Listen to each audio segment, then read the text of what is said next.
Hello friends, आज के episode में आप देखेंगे कि डॉक्टर बोलेगी तुम वी से विराट का नाम लिखना चाहती हो ना। सही सही नोटबुक को अपने हाथ में ले लेती है और फिर वी की जगह ए बना देती है और ए से वो आबा लिखती है। डॉक्टर कहती है आबा यानी कि तुम अपने बाबा के बारे में सोच रही हो, पर जहाँ तक मुझे याद है तो ऐसा लगता है कि तुम्हारे आबा ने ही तुम्हारी जिम्मेदारी विराट को सौंपी थी, तो इसका मतलब वो तो गलत हो ही नहीं सकते। और रहा सवाल तुम्हारे घर वालों का, तो तुम अपनी आंखें बंद करके खुद सोचो, क्या तुम्हारे घर वाले सच में तुम्हें प्यार करते हैं कि नहीं। एक एक करके जब तुम उनके बारे में सोचोगी तो तुम्हें खुद पता चलेगा कि वो बेचारे तुम्हें कितना प्यार करते हैं। सही अचानक मुंह से बोलने लगती है, मैं क्या करूं, मेरी कुछ समझ में नहीं आ रहा डॉक्टर, प्लीज़ हेल्प मी, मैं कुछ समझ नहीं पा रही हूँ कि मुझे क्या करना है। डॉक्टर कहती है सबसे पहली बात तो तुम शांत हो जाओ, और दूसरी बात उम्मीदों का पहाड़ बनाना बंद कर दो। तुम जब उम्मीद रखोगी ना, और जब वो उम्मीद टूटती है तो सबसे ज़्यादा दुख होता है, इसलिए किसी से कोई उम्मीद मत रखो, लेकिन सबसे प्यार करती रहो। बेटा, तुम्हारे घर वाले अगर तुम्हें प्यार नहीं करते तो बाहर खड़े होकर तुम्हारे ठीक होने की प्रार्थना भी कभी नहीं करते। अगर वो प्रार्थना कर रहे हैं, वो चाहते हैं कि तुम जल्दी ठीक हो जाओ, तो इसका मतलब वो तुम्हें प्यार करते हैं ना। ये तुम्हारी अपनी सोच है कि तुम्हें कोई प्यार नहीं करता, और इस सोच को तुम खुद बदल सकती हो। इधर सम्राट जल्दी से सुबह उठ के तैयार हो जाता है तो पत्रलेखा कहती है तुम इतनी जल्दी कहाँ जा रहे हो? तैयार होके? क्या तुम फिर से हॉस्पिटल जा रहे हो सम्राट? तुम्हें हॉस्पिटल जाने की कोई ज़रूरत नहीं है, वैसे भी तुम इतने थके हुए हो। सई के पास उसका पति है ना उसका ध्यान रखने के लिए। सम्राट कहता है शायद तुम भूल रही हो, मैंने सई को अपनी छोटी बहन माना है, और अगर छोटी बहन सही नहीं होगी तो उसका बड़ा भाई कैसे थका हो सकता है। मैं उसे देखने जा रहा हूँ। पाकी कहती है विराट खुद नहीं चाहता कि सई के आसपास कोई भी रहे, विराट ने खुद मुझसे कहा था वो सिर्फ और सिर्फ सई के पास रहना चाहता है और कोई और उस कमरे में आ भी नहीं सकता। विराट मुझसे जितनी बदतमीजी से बात करता है ना, अगर दोबारा उसने मेरी इंसल्ट की या उसने मेरे से बदतमीजी से बात करने की कोशिश की ना, तो मैं उसे इस बार छोड़ूंगी नहीं। बस बहुत हो गया, वो मुझसे चिढ़ता है क्योंकि मैंने अपनी ज़िंदगी की शुरुआत तुम्हारे साथ कर दी है।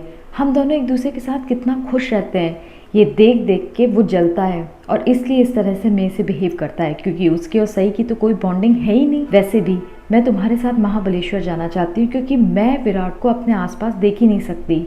हम दोनों अपना घर बनाएंगे सम्राट, पाकी और सम्राट का घर। मैं विराट की शक्ल अब देख भी नहीं सकती, मैं उससे दूर जाना चाहती हूँ। मैं नहीं चाहती कि वो मेरे आसपास भी रहे, उसकी परछाई से भी मैं हमेशा के लिए दूर जाना चाहती हूँ। लेकिन मेरी समझ भी नहीं आ रहा है कि तुम मुझे ऐसे देखे क्यों जा रहे हो, आखिर बात क्या है। सम्राट कहता है विराट की ज़िंदगी तो उसी दिन बदल गई थी पाखी, जब उसने अपने प्यार और ड्यूटी के बीच में ड्यूटी को चुना। लेकिन आज के इस टाइम में विराट की ज़िंदगी में प्यार और ड्यूटी दोनों एक ही हैं, लेकिन तुम्हारी ज़िंदगी विराट के पास ही अटक गई है।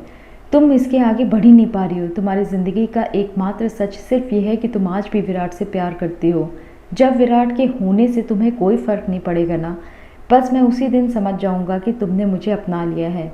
लेकिन अभी तुम मुझसे दूर इसलिए जाना चाहती हो क्योंकि तुम ये सब बर्दाश्त ही नहीं कर पा रही हो, और मुझे सब पता है। इधर आई अंदर जाती हैं, सई को गले लगा लेती हैं, फिर बाहर जाके पुलकित और विराट से कहती हैं तुम लोगों को डॉक्टर अंदर बुला रहा है, इसलिए प्लीज जल्दी आ जाओ। विराट और पुलकित जैसे ही अंदर जाते हैं तो सई को देख के समझ नहीं पाते कि बात क्या है। तभी डॉक्टर कहती है सई, तुम इन दोनों से हेलो नहीं बोलोगी।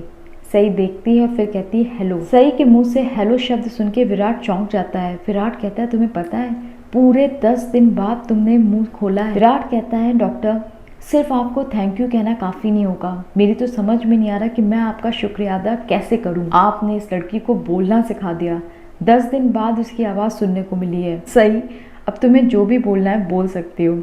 सई कहती मेरी पक से, मेरे तानों से आपको बुरा तो नहीं लगेगा ना विराट सर।